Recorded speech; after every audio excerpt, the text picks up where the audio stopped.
नमस्कार दोस्तों। आज हम पढ़ने जा रहे हैं राजस्थान के इतिहास के बारे में, बेसिक नॉलेज। तो मैं स्टार्ट कर रहा हूँ अभी। तो हम जानना चाह रहे हैं पहले कि राजस्थान का इतिहास इतिहास शब्द के बारे में हम देखते हैं सबसे पहले कि इतिहास शब्द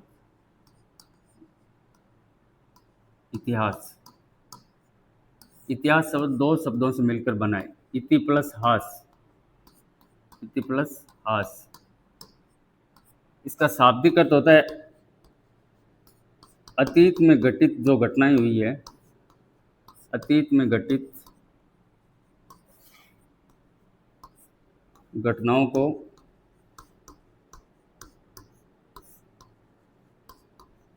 वर्तमान के साथ जोड़कर अध्ययन करना या पढ़ना।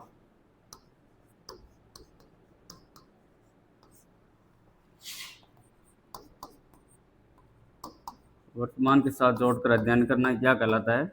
इतिहास कहलाता है।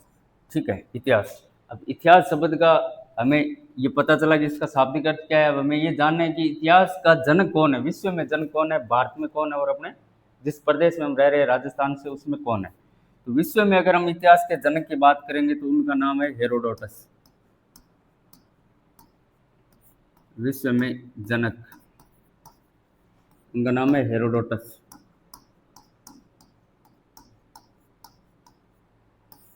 हेरोडोटस को विश्व में इतिहास का जनक क्यों कहा गया? क्योंकि ये यूनानी थे। कहाँ के निवासी थे? ये यूनान के निवासी थे। इन्होंने यूरोप कंट्री के अंदर दो देश पड़ते हैं, एथेंस और स्पार्टा, उनके बीच में एक युद्ध हुआ था, उसका वर्णन किया था सबसे पहले, इसलिए इन्हें विश्व में इतिहास का जनक कहते हैं। इनकी एक पुस्तक है जिसका नाम है हिस्टोरिका। इनका एक ग्रंथ है, उस ग्रंथ का नाम मिलता है हिस्टोरिका। हिस्टोरिका, इसके अंदर उन्होंने उस युद्ध का वर्णन किया है। आगे देखते हैं हम भारत में इतिहास का जनक कौन है।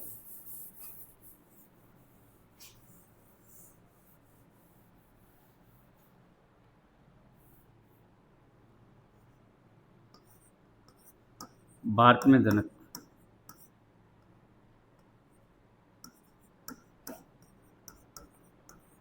जिनका नाम है वेद व्यास। क्या नाम है? वेद व्यास जी। इनका पूरा नाम है कृष्ण द्वैपायन वेद व्यास जी। इन्होंने एक ग्रंथ लिखा है, उस ग्रंथ का नाम है महाभारत। क्या नाम है? महाभारत।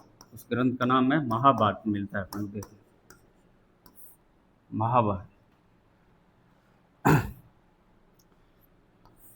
इसमें इन्होंने महाभारत के युद्ध का वर्णन किया वेद व्यास जी ने। इसका महाभारत का प्राचीन नाम मिलता है अपने को जय संहिता। क्या नाम मिलता है? जय संहिता। महाभारत युद्ध 18 दिन तक चला था कौरव और पांडव के बीच में, इसलिए इनको वेद व्यास जी को भारत में इतिहास का जनक कहा जाता है। अपने राजस्थान में इतिहास का जनक देखे तो उनका नाम है कर्नल जेम्स टोड। क्या नाम है? कर्नल जेम्स टोड, जिसके कई उपनाम अपने को देखने को मिलते हैं, घोड़े वाले बाबा, है ना। कर्नल जेम्स टोड ने एक पुस्तक लिखी थी, उस पुस्तक का नाम है annals and antiquities of Rajasthan. The annals and antiquities of Rajasthan, इसलिए इनको राजस्थान में इतिहास का जनक कहा जाता है, कर्नल जेम्स टोड। 1829 के अंदर ये पुस्तक प्रकाशित हुई थी। इसके अंदर अपने राजस्थान के 3 नाम दिए थे इन्होंने, रजवाड़ा,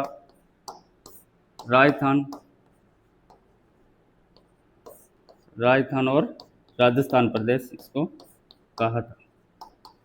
ये तो नॉर्मल हम राजस्थान के इतिहास के बारे में देखा, विश्व के इतिहास में, भारत के इतिहास के बारे में, इनके जनक कौन है इनके बारे में देखा।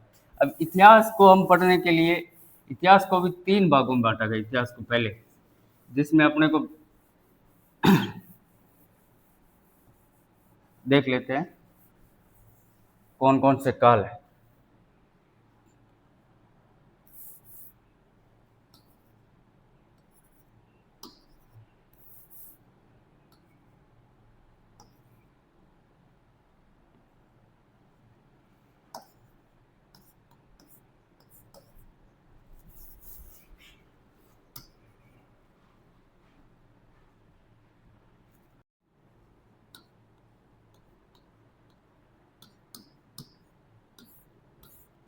इतिहास, इतिहास को प्राग इतिहास, आदि इतिहास और ऐतिहासिक काल में तीन कालों में बांटते हैं इतिहास को। प्राग ऐतिहासिक काल के अंदर भी अपने को देखने को मिल जाएगा पाषाण काल, पूरा पाषाण काल, मध्य पाषाण काल।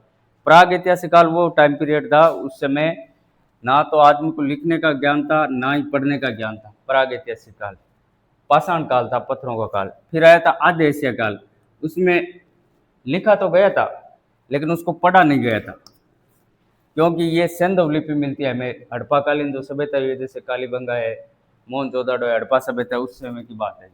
फिर आद्य ऐतिहासिक काल, प्राग ऐतिहासिक काल, आद्य ऐतिहासिक काल, बाद में ऐतिहासिक काल, जिसको हमने पढ़ भी लिया और लिख भी लिया ये।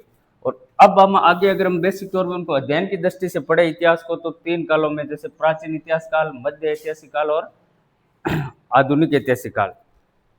ठीक है, प्राचीन इतिहास काल में हम उनको पढ़ेंगे जो हमारी सभ्यताएं है, राजस्थान जैसे कालीबंगा है, आहाड़ है, बागोर है, तिलवाड़ा है, इन सभ्यताओं का हम, गणेश सभ्यताओं, इनका अध्ययन हम करते हैं।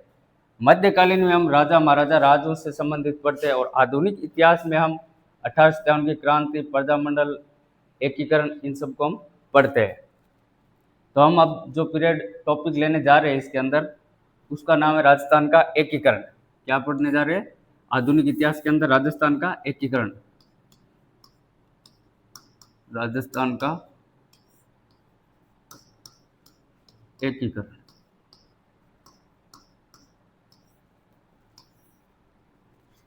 राजस्थान का एकीकरण हमें क्यों जरूरत पड़ी, किस वजह से? तो इससे पहले, राजस्थान के एकीकरण से पहले प्रजामंडल, तो राजस्थान का एकीकरण देखते हैं। इस एकीकरण की हमें क्यों जरूरत पड़ी और कैसे इसका एकीकरण हुआ।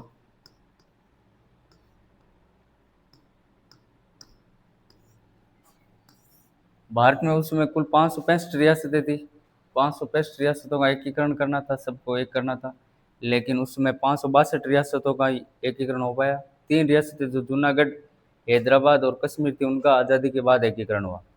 तो भारत स्वतंत्रता अधिनियम, एक अधिनियम आया, भारत स्वतंत्रता अधिनियम, स्वतंत्रता अधिनियम 1947। कौन सा अधिनियम है? भारतीय स्वतंत्रता अधिनियम 1947। इसकी धारा 8 में, स्वतंत्रता अधिनियम की धारा 8 के अंदर लिखा हुआ है, लिखा अंग्रेजों ने कि जो रियासत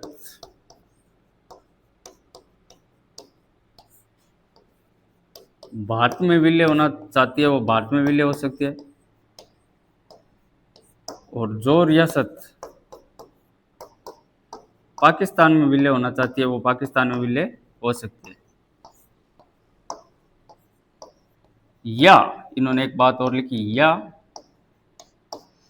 जो रियासत अपना स्वतंत्र अस्तित्व रखना चाहती है, जो रियासत अपना स्वतंत्र अस्तित्व है, कैसा अस्तित्व है? स्वतंत्र अस्तित्व है, रखना चाहती है वो रख सकती है। यानी ये लाइन इन्होंने एक अलग से और जोड़ दी। दो राष्ट्र तो बन ही रहे थे, भारत और पाकिस्तान, इसके अलावा इसका मतलब था भारत के अलग अलग टुकड़े होना। स्वतंत्र अस्तित्व यानी छोटी मोटी, कौन राजा चाहेगा कि अपना स्वतंत्र अस्तित्व नहीं रखेंगे, सब अपने अंडर में किसी काम थोड़ी करेंगे। तो इसका मतलब तो बहुत सी रियासत हो रही। तब सरदार वल्लभ भाई पटेल ने, किसने? सरदार वल्लभ भाई पटेल ने, जो ज्ञानी लोग थे उनको बताया कि ये क्या है, स्वतंत्र अस्तित्व का मतलब तो भारत का बहुत सा विभाजन हो जाएगा। तब इन्होंने, सरदार वल्लभ भाई पटेल ने मिल एक सचिवालय का गठन किया। उस सचिवालय का नाम है रियासती सचिवालय। क्या नाम है? रियासती सचिवालय। ऐसे तो बहुत सी ज़्यादा है रियासतें भारत के अंदर हो जाएगी, इसलिए उन्होंने एक गठन किया रियासती सचिवालय का, दिल्ली के अंदर। कौन सा सचिवालय? रियासती सचिवालय। सचिवालय, इसका गठन किया 5 जुलाई 1947। कब हुआ इसका गठन? 5 जुलाई 1947 को। इसका हेडक्वार्टर, जो मुख्यालय था, वो नई दिल्ली में। कहाँ पे? दिल्ली में। और इसका जो गठन करता थे ना, उनका नाम है सरदार वल्लभ भाई पटेल, जिसको भारत का लौह पुरुष कहा जाता है। सरदार वल्लभ भाई पटेल, भाई पटेल। एकीकरण का श्रेय इन्हीं को जाता है। किनको? एकीकरण का श्रेय इनको जाता है। एकीकरण का श्रेय इनको भारत का लौह पुरुष, भारत का बिस्मारक कहा जाता है ना, सरदार वल्लभ भाई पटेल। जैसे राजस्थान में लौह पुरुष दामोदर दास लाठी व्यास को कहा जाता है ना। सरदार वल्लभ भाई पटेल, एकीकरण का श्रेय इन्हीं को जाता है। इन्होंने 565 रियासत थी, उनको एकीकरण करवाया। अपने राजस्थान में भी एकीकरण का श्रेय इन्हीं को जाता है। इस रियासती सचिवालय ने एक घोषणा की कि ऐसे नहीं, भारत में चाहे तो विलय हो सकती है या पाकिस्तान में हो सकती है, लेकिन स्वतंत्र अस्तित्व वही रियासतें रख सकती है जिनकी स्वतंत्र अस्तित्व कौन रख सकती है? रियासतें जिनकी जनसंख्या 10 लाख से अबव हो, यानी 10 लाख से अधिक हो। जनसंख्या कितनी हो? 10 लाख से अधिक हो। और वार्षिक आय, सालाना आय, वार्षिक आय कितनी हो? 1 करोड़ से अधिक हो। कितनी? 1 करोड़ से अधिक, यानी सालाना आय कितनी हो? 1 करोड़ से अधिक हो। और जनसंख्या कितनी हो? 10 लाख से अधिक। वही रियासतें स्वतंत्र अस्तित्व अपना रख सकती है। और वैसी रियासतें अपने राजस्थान में थी 4: जोधपुर, जयपुर, उदयपुर और बीकानेर। ये 4 रियासतें ऐसी थी जिनकी जनसंख्या 10 लाख से ज्यादा और वार्षिक आय कितनी थी? 1 करोड़ से ज्यादा। यही रियासतें अपना स्वतंत्र अस्तित्व रख सकती है। ये घोषणा किसने की गई? रियासती सचिवालय ने। और इसके उद्घाटन गठन करता थे सरदार वल्लभ भाई पटेल, और इसके सचिव थे वीपी मेनन। क्या नाम है सचिव का? वीपी मेनन। वीपी मेनन। तो रियासती सचिवालय का गठन हो गया 5 जुलाई 1947 को नई दिल्ली के अंदर। और इसके जो गठनकर्ता थे, संस्थापक थे, वो थे सरदार भाई वल्लभ पटेल, और इनके सचिव बनाए गए वीपी मेनन को। और सरदार वल्लभ भाई पटेल को भारत में और राजस्थान में एकीकरण का श्रेय इन्हीं को दिया जाता है। और इसमें घोषणा की गई रियासती सचिवालय में जो स्वतंत्र अधिनियम धारा, भारत स्वतंत्र अधिनियम 1947 धारा 8 में लिखा था ना, कोई भी रियासत जो चाहे वो भारत में विलय हो सकती है या पाकिस्तान में, या अपना स्वतंत्र अस्तित्व रख सकती है। इस वजह से रियासती सचिवालय गठन करके इनमें घोषणा की गई कि वही रियासतें अपना स्वतंत्र अस्तित्व रखेगी जिनकी जनसंख्या तो क्या हो? 10 लाख से ज्यादा, और वार्षिक आय कितनी हो? 1 करोड़ से ज्यादा। और ऐसी कंडीशन, ऐसी शर्त को पूरा करने वाली अपने राजस्थान में, अपने प्रदेश में 4 रियासतें थी: जोधपुर, जयपुर, उदयपुर और बीकानेर। ठीक है, आगे देखते हैं। तो राजस्थान के एकीकरण के समय अपने राजस्थान में कुल कितनी रियासतें थी और कितने केंद्र शासित प्रदेश थे और कितने ठिकाने थे? अब वो देख लेते हैं। तो राजस्थान में रियासतें थी कुल 17। कितनी रियासतें? 17। कितनी रियासत थी कुल? 19। सॉरी, कितनी? 19। और केंद्र शासित प्रदेश था 1। केंद्र शासित प्रदेश कितना था? 1। और ठिकाने थे 3। ठिकाने कितने थे? 3 ठिकाना। ठिकाना कितने थे? 3। इन सब को मिलाकर अपने राजस्थान का एकीकरण किया गया था। राजस्थान का एकीकरण से पहले अपने राजस्थान में 19 रियासतें, 1 केंद्र शासित प्रदेश और 3 ठिकाने थे। इन सब को मिलाकर क्या किया गया? राजस्थान का एकीकरण किया गया। जैसे वर्तमान में 41 जिले और 7 संभाग है, वैसे अपने एकीकरण से पहले 19 रियासतें, 1 ठिकाना, 1 केंद्र शासित प्रदेश और 3 ठिकाने थे। इनको मिलाकर राजस्थान का एकीकरण किया गया था। ठीक है, अब देखो 19 रियासतें कौन कौन सी थी? कितनी रियासतें? 19 रियासतें। कितनी रियासतें अपने पास? 19 रियासतें। 19 रियासतों में देखो 16 तो थी राजपूत रियासतें। 19 में से 16 तो किसकी थी? राजपूतों की रियासतें थी। ठीक है, और 2 थी जाटों की रियासतें। किनकी? जाटों की। भरतपुर और धौलपुर। भरतपुर और धौलपुर। और 1 थी मुस्लिम रियासत। 1 कैसी थी? मुस्लिम रियासत। राजस्थान में एकमात्र थी मुस्लिम रियासत, जिसका नाम था टोंक। क्या नाम था? टोंक, जिसकी स्थापना पंडित अमीर खां पिंडारी ने की थी। तो 19 रियासतें थी। और 1 था अपने पास केंद्र शासित प्रदेश। क्या था? 1 केंद्र शासित प्रदेश, जिसको हम देख लेते हैं कौन सा था। केंद्र शासित प्रदेश, जिसका नाम है अजमेर मेरवाड़ा। क्या नाम है? अजमेर मेरवाड़ा। पूरे भारत में 4 केंद्र शासित प्रदेश थे। एक तो था अजमेर मेरवाड़ा, दूसरा था दिल्ली, तीसरा था बलूचिस्तान जो वर्तमान पाकिस्तान में, और चौथा था कुर्ग जो है कर्नाटक में, अजमेर मेरवाड़ा। इसकी एक अलग से विधानसभा थी, क्या थी इसकी अलग से विधानसभा, जिसका नाम था दारा सभा। क्या नाम था? दारा सभा। विधानसभा का क्या नाम था? अजमेर मेरवाड़ा वाले की दारा सभा। इसमें कुल 30 मेंबर थे। कितने सदस्य थे दारा सभा में? 30 सदस्य। यानी अजमेर मेरवाड़ा की विधानसभा का नाम था दारा सभा, उसमें कुल सदस्य थे 30। और एकमात्र इसके जो मुख्यमंत्री बने थे ना, सीएम, उनका नाम था हरिभाऊ उपाध्याय। क्या नाम है? हरिभाऊ उपाध्याय। क्या नाम है? हरिभाऊ उपाध्याय, जो एकमात्र इस दारा सभा विधानसभा अजमेर मेरवाड़ा वाले क्या बने थे? मुख्यमंत्री। वर्तमान में हरिभाऊ कृष्णराव बागड़िया जो अपने राजस्थान के क्या है? राज्यपाल। तो ये हो गए केंद्र शासित प्रदेश अजमेर मेरवाड़ा। और 19 रियासतें हमने देखी, 16 राजपूतों की, 2 जाटों की और 1 मुस्लिम, और एक केंद्र शासित प्रदेश अजमेर मेरवाड़ा। अब हम देख लेते 3 ठिकाने कौन कौन से थे उस समय। 3 ठिकाने कौन कौन से? ठिकानों को देखो 3। एक ठिकाना था पहला जिसका नाम था कुशलगढ़। क्या नाम था? कुशलगढ़, जो कहाँ पड़ता था? बांसवाड़ा रियासत में। कहाँ पे? बांसवाड़ा रियासत में। ठिकाने क्या होते हैं? राजपूतों के जो जागीरदार होते हैं उनके ठिकाने, कुछ छोटे जागीर होती है, उनको बोलते हैं ठिकाना। दूसरा था निमराना। क्या था? निमराना। निमराना जो कौन सी रियासत में था? अलवर रियासत में। कौन सी रियासत? अलवर रियासत। और तीसरा था लावा। क्या नाम था? लावा, जो जयपुर रियासत में। कौन सी रियासत में? जयपुर रियासत में। छोटे छोटे ठिकाने होते थे उस समय राजपूतों के पास, उसको जैसे अभी भी वर्तमान में हम देखते हैं ना, गाड़ियों को पीछे लिखा फलाना ठिकाना है ना। तो कुशलगढ़ जो वर्तमान में कहाँ पड़ता है? कुशलगढ़ बांसवाड़ा में पड़ता है। कहाँ पड़ता है? बांसवाड़ा में। बांसवाड़ा जिले के अंदर पड़ता है ना। ये सबसे बड़ा ठिकाना था, सबसे बड़ा ठिकाना था। कैसा था? सबसे बड़ा ठिकाना। और इस ठिकाने के जो ठिकानेदार थे उनका नाम था हरेंद्र सिंह। क्या नाम था? हरेंद्र सिंह। कुशलगढ़ ठिकाने के जो संस्थापक या कुशलगढ़ ठिकाने के जो ठिकानेदार थे इस समय कौन थे? हरेंद्र सिंह। और निमराना जो वर्तमान में कोटपुतली बहरोड में पड़ता है। कहाँ पड़ता है? कोटपुतली बहरोड में। नए जिलों के अनुसार कोटपुतली बहरोड में पड़ता है। कोटपुतली बहरोड में पड़ता है। इनके जो ठिकानेदार थे उनका नाम था राजेंद्र सिंह। क्या नाम था? राजेंद्र सिंह। तो निमराना ठिकानेदार का क्या नाम था? राजेंद्र सिंह। और लावा जयपुर वर्तमान में टोंक में पड़ता है। कहाँ पड़ता है? टोंक में। ये सबसे छोटा था। सबसे छोटा ठिकाना कौन सा था? लावा। और सबसे बड़ा कुशलगढ़। ठीक है। इनके संस्थापक, इसके ठिकानेदार थे वो थे प्रदीप सिंह। क्या नाम थे? प्रदीप सिंह। संस्थापक ने ठिकानेदार इस समय लावा के।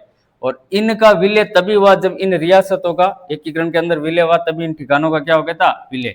तो हमने 19 रियासतें देखी, कुशलगढ़, निमराना, लावा, ये 3 ठिकाने देखे। एक केंद्र शासित प्रदेश देखा अजमेर मेरवाड़ा। अब हम देख लेते हैं कि 19 रियासतें थी कौन सी। अपने को 19 रियासतों के नाम तो पता होना चाहिए ना, कि 19 रियासतें थी कौन सी, कौन कौन सी रियासत थी 19। ठीक है ना। तो सबसे पहले हम देख ले, एक रियासत थी जिसका नाम था अलवर। क्या नाम था? अलवर। दूसरी थी भरतपुर। क्या नाम थी? भरतपुर। तीसरी धौलपुर। क्या है? धौलपुर। और चौथी करौली।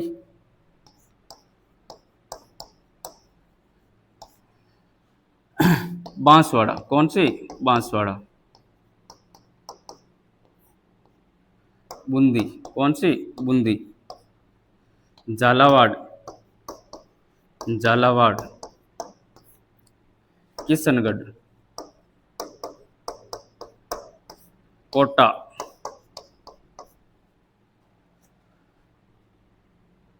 प्रतापगढ़। शाहपुरा जो वर्तमान भीलवाड़ा में। टोंक। मेवाड़ या उदयपुर। डूंगरपुर।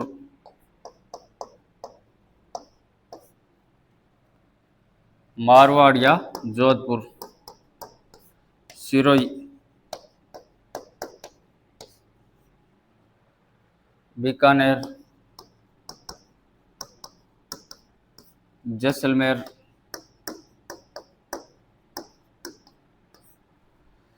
देख लो, 1 2 3 4 5 6 7 8 9 10 11 12 13 14 15 16 17 18। एक और कौन सी बच गई? बाबू झाड़ू, है ना।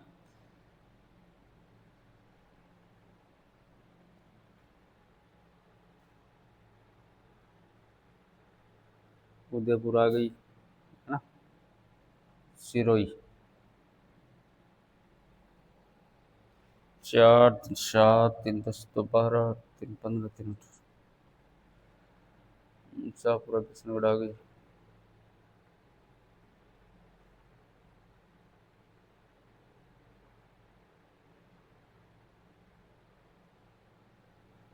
जयपुर, हाँ, एक जयपुर रियासत बच गई। कौन सी रियासत? जयपुर। जयपुर रियासत जिसकी स्थापना 1727 में हुई थी। जयपुर, ये 19 रियासतें थी, इन्हीं की अलग अलग शासक थे एकीकरण के समय। तो ये कुल 19 रियासतें थी। जयपुर, अलवर, भरतपुर, धौलपुर, करौली, झालावाड़, प्रतापगढ़, बांसवाड़ा, शाहपुरा, कोटा, बूंदी, टोंक, किशनगढ़, बीकानेर, मारवाड़, जैसलमेर, सिरोही, मेवाड़ और डूंगरपुर। उसमें कुल 19 रियासतें।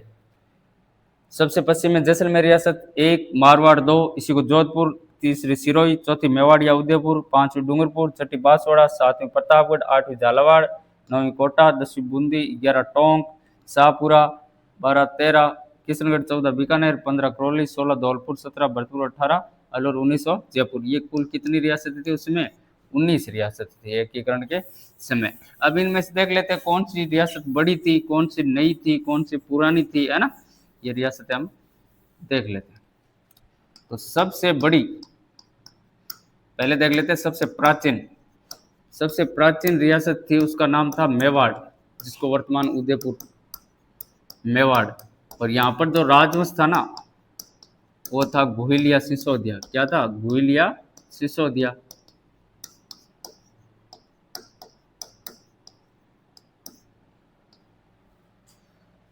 और सबसे नवीन रियासत जिसका नाम है झालावाड़, जो अंग्रेजों ने बसाई थी। किसने? अंग्रेजों ने।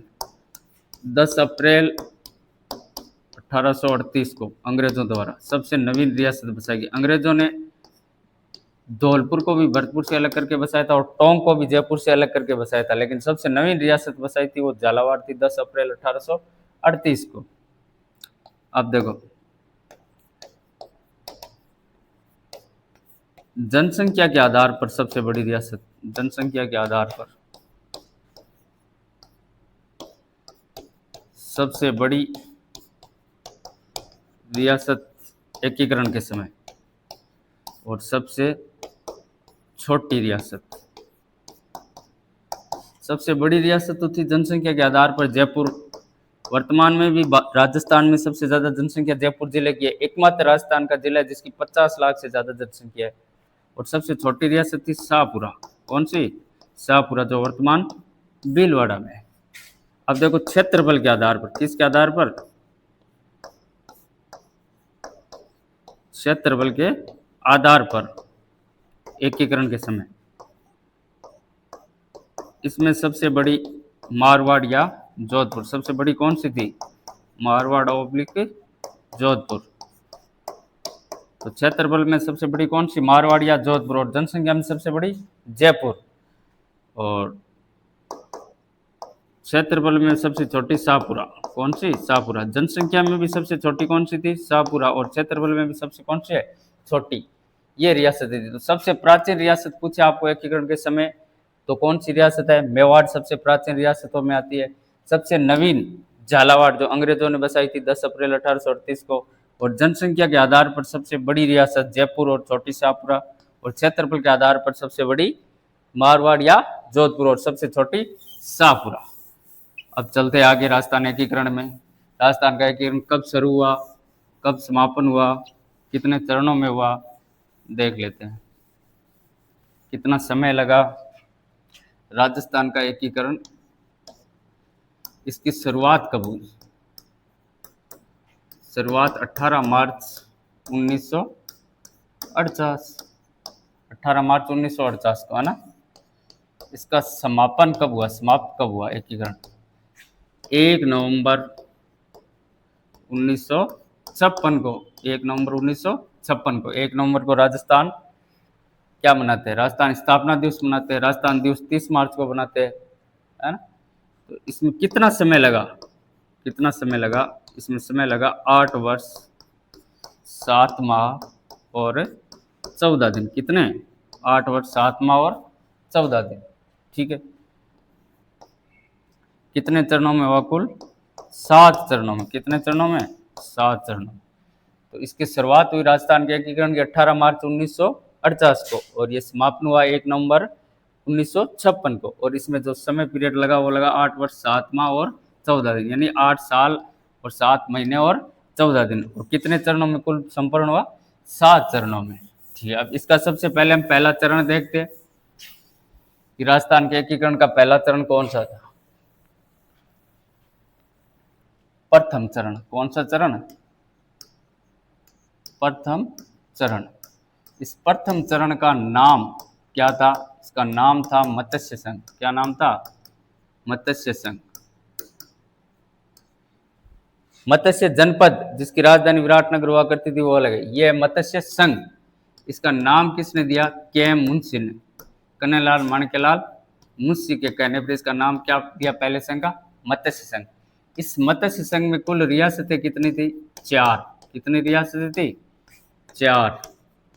कौन कौन सी देख लो, अलवर, भरतपुर, धौलपुर, या करौली ले लो पहले, करौली और धौलपुर। 4 रियासत थी, ए बी सी डी। ए से अलवर, बी से भरतपुर, सी से करौली और डी से धौलपुर। कुल कितनी रियासतें थी, 4 रियासतें थी। कौन से संघ में, मत्स्य संघ। तो इसका नाम मत्स्य संघ किसके कहने पड़ा, के मुंशी के कहने। इसमें रियासतें कितनी, 4। देखो 4 रियासत तो कौन कौन सी थी, अलवर, भरतपुर, धौलपुर और करौली। अलवर के शासक थे तेज सिंह। क्या नाम था, तेज सिंह। तेज सिंह अलवर के शासक थे। इस समय ये गांधी जी की हत्या के सिलसिले में गिरफ्तार थे, है ना, तेज सिंह। इन्होंने एकीकरण पर सबसे पहले हस्ताक्षर किए थे। अलवर के शासक थे। कहाँ के शासक थे ये, अलवर के शासक थे, है ना। भरतपुर के शासक थे बरजेंद्र सिंह। क्या नाम था, बरजेंद्र सिंह। 19 रियासतें थी ना, उनमें से 4 रियासत ये है, और इन बरजेंद्र सिंह ये कहाँ के शासक थे, भरतपुर के। कहाँ के शासक थे, भरतपुर के। ये सामने लिखा हुआ ये भरतपुर के शासक। इस समय मत्स्य संघ का जब निर्माण हो रहा था, गठन हो रहा था, उसमें बरजेंद्र सिंह के भाई थे मान सिंह जी। उन्होंने कहा था, एक नारा दिया था कि जाट झंडा खतरे में। किसका झंडा, जाट झंडा खतरे में। क्योंकि जो भरतपुर और धौलपुर कैसी रियासतें थी, जाट रियासतें थी, और इनका विलय किस में हो रहा था, मत्स्य संघ। इस वजह से उन्होंने ये नारा दिया था। धौलपुर के शासक थे उदयभान सिंह। क्या नाम था, उदयभान सिंह। उदयभान सिंह कहाँ के शासक थे ये, धौलपुर के। वसुंधरा राज्य के सिंधिया जी के ससुर जी, जो गोलमेज सम्मेलन में भी इन्होंने भाग लिया था। करौली के शासक थे गणेश पाल। क्या नाम था, गणेश पाल। ये उस समय यहाँ के क्या थे, शासक थे। किनके, मत्स्य संघ जब बना तो इन 4 रियासतों के शासक कौन थे, गणेश पाल। भरतपुर धौलपुर कैसी रियासत थी, जाट रियासत थी। अलवर कच्छा वंश की एक नरुका शाखा थी, वहां के शासक थे यहाँ पर। और करौली में यादव वंश था। ठीक है, अब मत्स्य संघ का गठन कब हुआ, इसका गठन हुआ 17 मार्च या ओब्लिक 18 मार्च, दोनों डेट अपने को देखने को मिलती है 1948 में, दोनों ही सही, 17 मार्च या 18 मार्च 1948 को। इसका जो उद्घाटन हुआ ना, उद्घाटन, क्योंकि 17 मार्च को इसका गठन हो गया था, उद्घाटन 18 मार्च को हुआ था। इसका उद्घाटन हुआ लोहागढ़ दुर्ग में। कहाँ पर हुआ, लोहागढ़ किले में। और लोहागढ़ किला कहाँ है, भरतपुर में। इसका उद्घाटन हुआ। और उसके जो उद्घाटन करता थे ना, उद्घाटन करता, आगे देखो देखते इसका, मत्स्य संघ के उद्घाटन करता कौन थे, एनवी गॉडगिल। प्रथम चरण का नाम क्या है, मत्स्य संघ। मत्स्य संघ।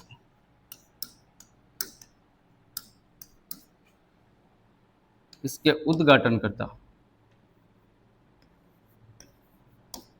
उद्घाटनकर्ता NV गॉडगिल। इनका पूरा नाम है नरहरि विष्णु गॉडगिल, नरहरि विष्णु गॉडगिल, नरहरि विष्णु गॉडगिल, नरहरि विष्णु गॉडगिल उद्घाटनकर्ता। मत्स्य संघ नाम के मुंशी के कहने पर पड़ा था, कन्हैयालाल माणिक्यलाल मुंशी के कहने पर। इसका उद्घाटन 17 मार्च या 18 मार्च को हुआ था। इसमें 4 रियासतें थी। फिर इनके कौन कौन जो मत्स्य संघ बने, इनके कुछ पद भी बने, मत्स्य संघ को चलाने के लिए कुछ पद बने। तो मंत्री बने थे गोकुलाल असावा, क्या नाम था? गोकुलाल असावा, जो अलवर के थे। कहाँ के थे? अलवर के, गोकुलाल असावा। और इसके उप प्रधानमंत्री बने जिनका नाम है जुगल किशोर चतुर्वेदी। क्या नाम है? जुगल किशोर चतुर्वेदी, जुगल किशोर चतुर्वेदी, चतुर्वेदी। या 2 बने थे, एक गोपीलाल यादव, ये दोनों ही भरतपुर के थे। गोपीलाल यादव, प्रजामंडल के दौरान हम पढ़ते हैं इनको, गोपीलाल यादव। जुगल किशोर चतुर्वेदी को दूसरा नेहरू या राजस्थान का नेहरू कहा जाता है, ठीक है। फिर इसके राज प्रमुख बने, राज प्रमुख बने उदयभान सिंह, उदयभान सिंह, जो धौलपुर के थे, उदयभान सिंह। और उपराज प्रमुख बने, उपराज प्रमुख बने गणेश पाल, जो करौली के थे, गणेश पाल जी। तो ये पद बने इनको चलाने के लिए, राज प्रमुख, उपराज प्रमुख। और इनकी राजधानी जो बनी थी वो बनी थी अलवर। राजधानी कौन सी बनी? अलवर। सबको खुश कर दिया यहाँ पे पद देके। गोकुलाल असावा कहाँ से थे? अलवर से। जुगल किशोर चतुर्वेदी और गोपीलाल यादव भरतपुर से। उदयभान सिंह जी धौलपुर से और गणेश पाल करौली से। इनको ये पद मिला, राजधानी बना दिया अलवर पर। उद्घाटन हो गया लोहागढ़ दुर्ग भरतपुर में। अब इस मत्स्य संघ की उस समय कितनी जनसंख्या थी, इसकी आय कितनी थी, इन 4 रियासतों को मिलाकर आय कितनी थी, है ना, वो देख लेते हैं। और इसका क्षेत्रफल कितना कुल क्षेत्रफल था। तो मत्स्य संघ का अगर उस समय क्षेत्रफल देखें ना तो 12,000 वर्ग किलोमीटर। कितना? 12,000 वर्ग किलोमीटर। और इसकी जो जनसंख्या थी, क्या थी जनसंख्या? वो थी 18.38 लाख। कितनी? 18.38 लाख। और इसकी जो आय थी वार्षिक, इसकी आय कितनी थी? इसकी आय थी इसकी 184 लाख। कितनी? 100। इसकी वार्षिक आय कितनी? वार्षिक आय कितनी थी इसकी देख लेते हैं। 1.84 लाख, यानी 1,84,00,000 इसकी आय थी, इसकी मत्स्य संघ की, ठीक है। और हमने 2 चीज और देखी थी कि राजस्थान या अजमेर मेरवाड़ा कौन सी श्रेणी का था। तो राजस्थान जो था ना वो तो था 20 श्रेणी का। कौन सी श्रेणी का? 20 श्रेणी का। ये भी क्वेश्चन आता है एग्जाम में। और अजमेर मेरवाड़ा ये था C श्रेणी का। कौन सी श्रेणी का? C श्रेणी का। अंग्रेजों ने उस समय क्या था, एक्चुअली में भारत को 4 श्रेणियों में बांट रखा था। जो बड़े बड़े प्रांत थे, बंबई, दिल्ली, मद्रास, इनको A श्रेणी का दर्जा दे रखा था। और रियासतें थी उनको B श्रेणी का। और जो केंद्र शासित प्रदेश थे, जैसे मैंने बताया उस समय भारत में 4 केंद्र शासित प्रदेश थे, बलूचिस्तान, कुर्ग, दिल्ली और अजमेर मेरवाड़ा, इनको C श्रेणी दे रखा था।